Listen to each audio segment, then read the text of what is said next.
Fraser Muggeridge's name is linked to three good things: the University of Reading, astounding book design, and the end of type design. Fraser just doesn't get things right, but that's on purpose.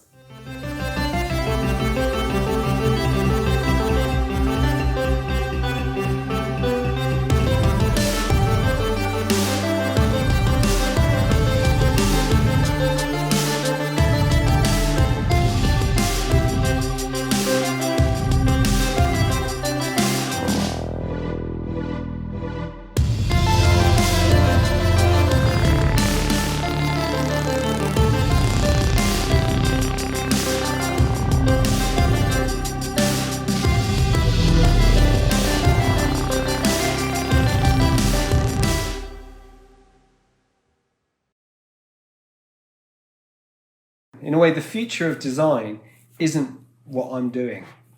Really, that's dying, really, if we're honest. And there'll always be that kind of very niche kind of market of people that make art books. But we're really, I suppose ultimately we're like craft beer or going to a delicatessen to get some cheese on a Saturday morning. You pay a bit more, it's a nicer experience. You might get something a bit better, get something a bit handmade. But really, you could just go to the supermarket and it'll be cheaper. So I think there'll always be that. And I think it's just the things that are automated kind of look better, but actually they become so oversaturated that they look the same. So then they look worse because you can't really see anything after a while. And everything just becomes a bit of a haze. I probably spent the first 10 years doing things right and, grappling with the software, grappling with making objects and books that were kind of nice and kind of right, and all the training that I've been given. I went to University of Reading in the 90s. And I suppose I sort of feel now that the software's almost got a bit too easy. I'm still very rigorous. I still look at every piece I do, and I still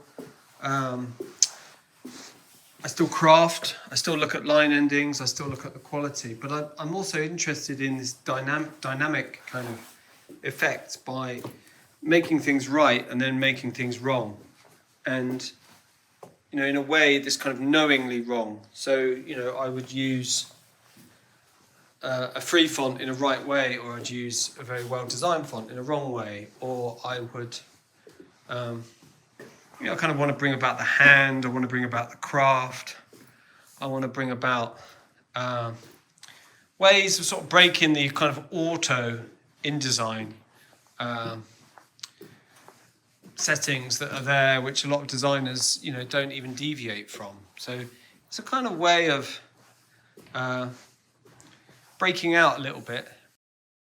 There are probably things that I would never do, but of course, using cheap paper, using online printers, using horrible fonts, using strange forms of typesetting, I would do always, but I suppose I would do it. I've always got this kind of knowing way, so I've always got this kind of way in the back of my mind. I'm sort of bringing it back to some kind of quality. I think it's all about the context, and I think it's all about the effect you're trying to give. And sometimes the effect, there's a recent article in iMagazine that featured our work, and I think I talked, one of the quotes that I gave was, I can't remember it exactly, but printed matter's moved from what we communicate literally to what we communicate subconsciously. So what I'm saying is, if you're making a poster or a book, you don't necessarily have to communicate all the information. And it depends, again, on what the job is. So if the job is just an 8-page booklet, you could try something out, because your move of doing something doesn't have a consequence that's going to take 10 more pages and cost £10,000 over a year. So it's not newspaper design. I'm not designing COVID test centres. I'm not designing airport luggage security systems or how to get to the toilet in a hospital. If I was, I would be information design. I would be doing things a lot more clear. and considered. And it's not that I don't do things clear and considered, but there's definitely, that's not my area of work. I'd love to be able to do that. I'd love if someone gave me that job to do. And we have had jobs where things have been very considered. So we do this magazine called Art Monthly. You can see a few covers here. I'm going to film them. And because we have to essentially design and lay out a whole 48-page magazine in 3 days, we have to kind of do it right. And, it's very much a kind of production, graphic designer's production. All the styles are set, all the rules are set, and, it looks very kind of normal. And the only kind of trick we have is that every issue, we try and kind of do a kind of interesting 3-colour cover. Just trying to find the other books. It must be in my shelf somewhere. Bear with me. And, oh yeah, here we go.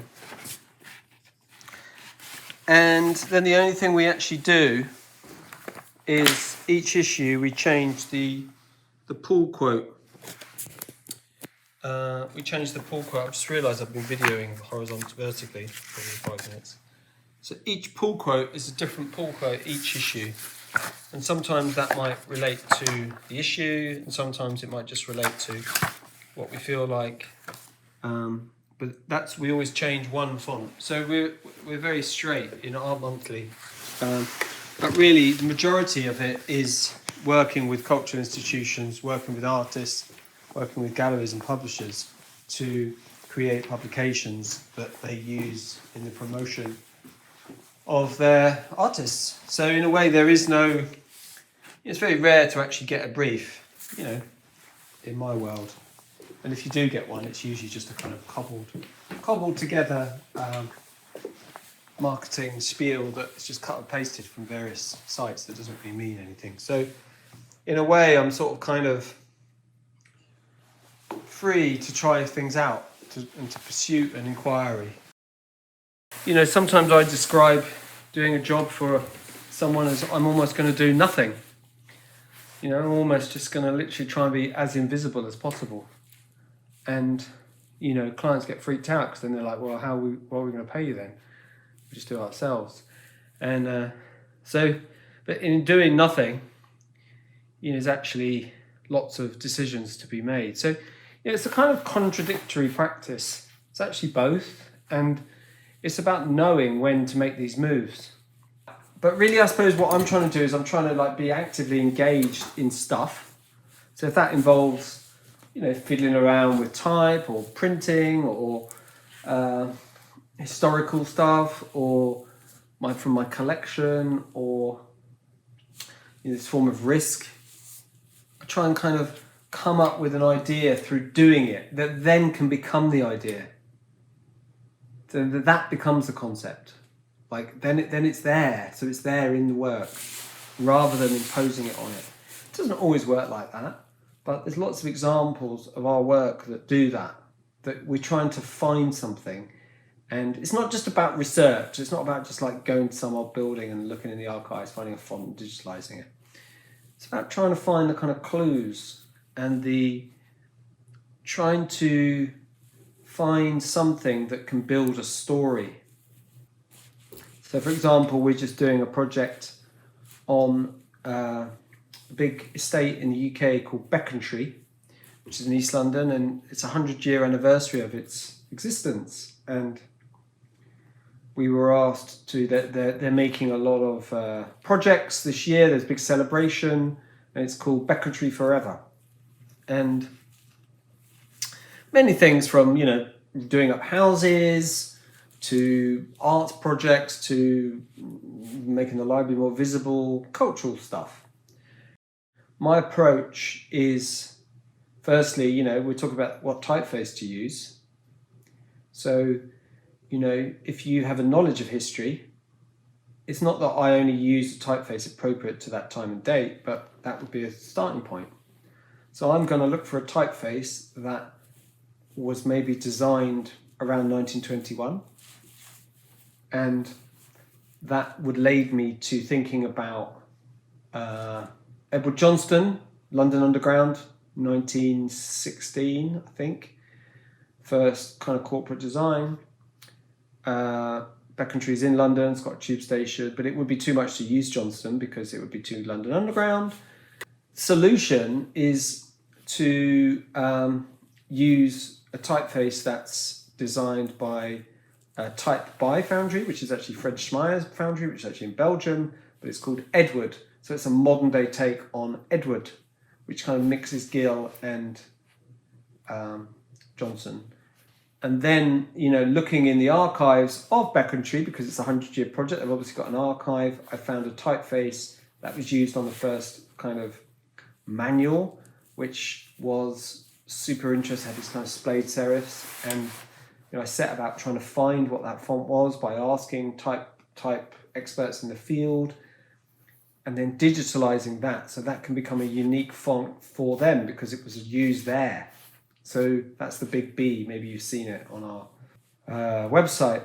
So we have these big Bs that then becomes the identity. So it becomes something that's new for them, it's bespoke for them, and it exists in their area. And I found it in their area. I didn't find it in my,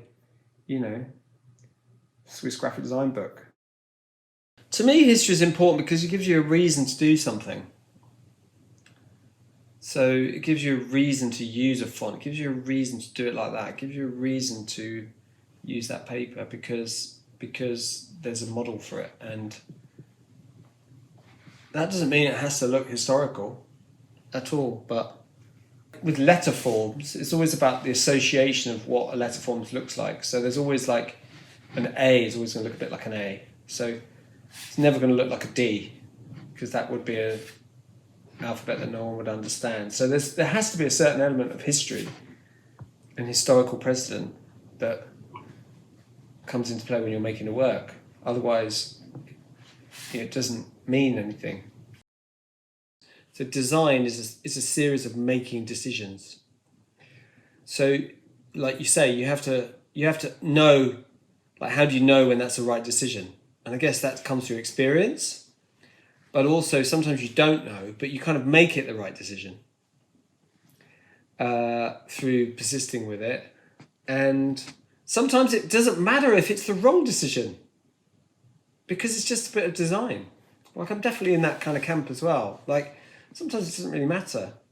And like, to me, all these ways of making decisions are based on many things. So there is this, historical and rigorous approach of typesetting, paragraphs, characters, typefaces, and what that does. And there's the interest in that. And, there's that kind of fascination with playing with that, which I think is a bit lost. It's lost because it's either not being taught or because people don't see it or people don't care. Or actually, it's just easier to just buy a new font from a foundry. I sometimes find it so hard to use new fonts because they're too engineered. They're too like, everyone else can use them. Like, you can download it for £30. I can download it, and I think that I want something else. And it's getting back to the kind of the Delhi approach. The kind of hand-selected approach, which makes it harder for sure, makes it harder. But at the same time, all, brilliant graphic designers, typographers out there always make their life harder for themselves, surely. I think the great thing about graphic design is it can take, 5 minutes or 5 months for just one thing. And to me, it's like, I want all these decisions about history, research, finding things, to make these visual decisions for me. I don't want to have to make these visual decisions, like what colours? Oh, I don't know. What about red? What about pink? For Beckentry, we use the colours that were on the original maps. You just find something that basically gives you the answer. Because otherwise you just don't know what to do. And, there are a lot of students I see, when I see their screens. They're just literally looking at blank screens, hoping for an idea to come to them. I could never be a graphic designer working in a Starbucks coffee shop, you know, like with a mouse. Like, I just don't know how that actually works. Now, obviously it does work for a lot of people. And that, I guess, is the future. And, you know, it's sort of more kind of lifestyle choice, and that's totally fine. But I personally can't even work, you know, it's not because I'm old, but I find it hard to work on a laptop because I can't see anything. And it's not because I've got bad eyes. It's just that I can't see anything full size. I can't zoom in, and I can't really see what I'm doing. And I think a lot of young designers can't actually see what they're doing. So, you know, I've spent 20 years developing an eye and looking, and if I see some text, even on Zoom, I'm like, it's too tight, it's too loose, it's too, you know, there's a space missing there. And I suppose the future is more stuff and more diversity, and that's great.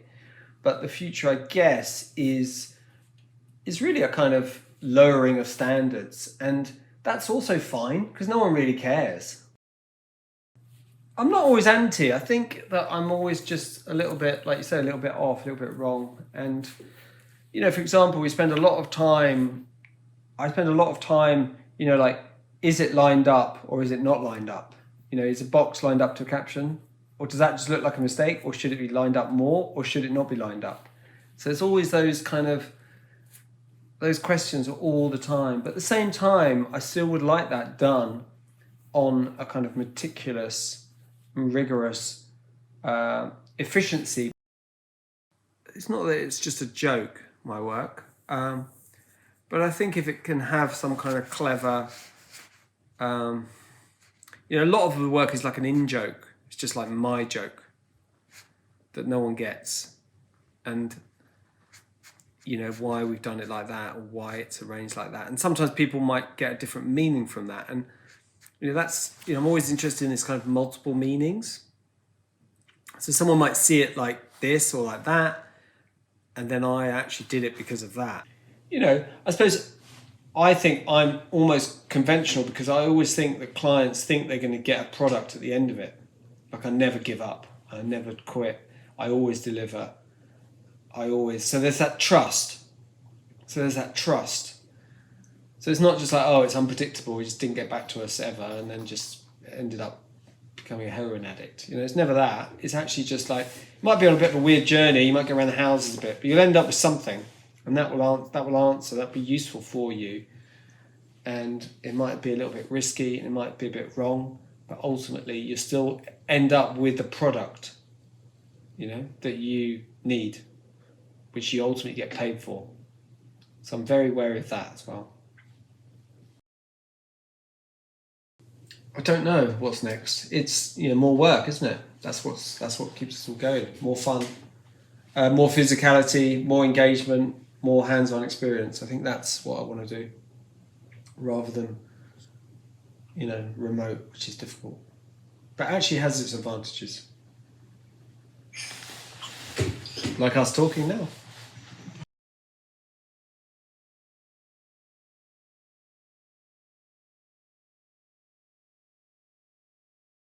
We hung up a lot of banners and a lot of the graphics, and it sort of transformed what the inside of the theater looked like. And as a result of doing this work, I became an environmental graphic designer, and it opened up a whole new book of work where I ended up painting buildings and now really constructing things just based on hanging things up in one space in New York City.